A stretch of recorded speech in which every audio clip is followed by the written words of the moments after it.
স্বপ্নটা আসলে হাতের কাছে চলে এসেছে, এটা অনেক বড় একটা ব্যাপার। আমি ইমোশনাল হয়ে যেতাম, আমি কাঁদতাম বসে বসে। সত্যি যদি ডিউতে চান্স না পাই, ঢাবিতে না পাই, কি বলবো আম্মু আব্বুকে? যদি তুমি সত্যি স্বপ্ন দেখে থাকো, স্বপ্নটা যদি ছুতে চাও, ঘুম কেন আসবে? স্বপ্নটা সঠিকভাবে দেখতে হবে, তাহলে কখনোই ঘুম আসবে না। কারণ আমার যেটা মনে হয়, অ্যাডমিশন জার্নিতে যে যত বেশি এক্সাম দিবে, যে যত বেশি রিভিশন করবে, ঢাবি তত তার কাছে। এত কিছু হচ্ছে, আমি চান্স না পেলে আমি যাবো কই? আমাকে চান্স পেতে হবে। তার মধ্যে আমি ৩ টা জিনিস সবসময় ভাবতাম যে, এরকম হলো যে আমার সব ফ্রেন্ডরা চান্স পেয়ে গেল, আমি পেলাম না। বিষয়টা আমি কিভাবে মেনে নিব? একটা ব্যাপার থাকে। তারপরে দ্বিতীয় আরেকটা থাকে যে, হ্যাঁ, আমি ফেল করে গেলাম। মানে দেখলাম যে রেজাল্টের দিন দেখলাম আমি ফেল করছি। এটাও তো মেনে নেওয়া আসলে সম্ভব না। তারপরে এমন হলো যে আমি আসলে চান্স পেয়েছি, কিন্তু সাবজেক্টটা আসলে আমি আমার মন মতো পাইনি। তখন এই ৩ টা বিষয় সবসময় আমাকে ভাবাতো যে, তাহলে একটু এমনভাবেই পড়াশোনা করি যেটা অ্যাকচুয়ালি স্বপ্নটা আমাকে হাতের মধ্যে এনে দিয়ে যাবে। এরকম একটা ব্যাপার। এই ভেবে অনেক পড়তাম, অনেকটাই পড়ার চেষ্টা করতাম। চান্স পাওয়ার পরে তো অবশ্যই আমি আমার ওই গ্রামের কথা যদি বলি, ওই অঞ্চলে একমাত্র এখন ভাবিয়ান।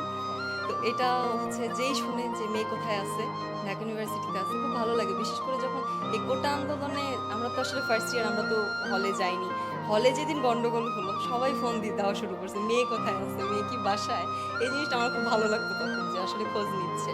আর এখন দেখা যায় স্কুলের জুনিয়র, এলাকার যত জুনিয়র আছে, পরিচিতদের আঙ্কেল আন্টিদের ছেলেমেয়েরা সবাই এখন আসে যে, ওকে একটু গাইডলাইন দিও, কোনটা করলে ভালো হবে, তুমি কোথায় কোথায় ছিলে, এই বিষয়গুলো জানতে চাই। এটা খুবই খুবই ভালো লাগে। আর বিশেষ করে যখন আমার মাকে ফার্স্টে এসে বলে যে আমি একটু মেয়ের সাথে কথা বলবো বা কি, তখন আম্মুর চেহারাটা সত্যি মানে দেখার মতো না, ওটা খুবই ভালো লাগে, শান্তি কাজ করে তখন।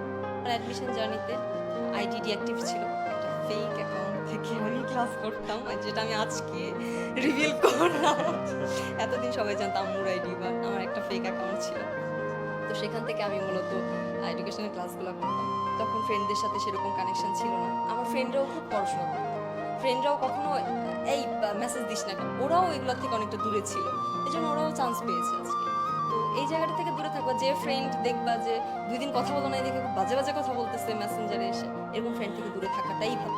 অন্তত অ্যাডমিশন জার্নিতে। কারণ চান্স পেলে সে যদি না পায়, সে এমনিও তোমার থেকে দূরে সরে যাবে।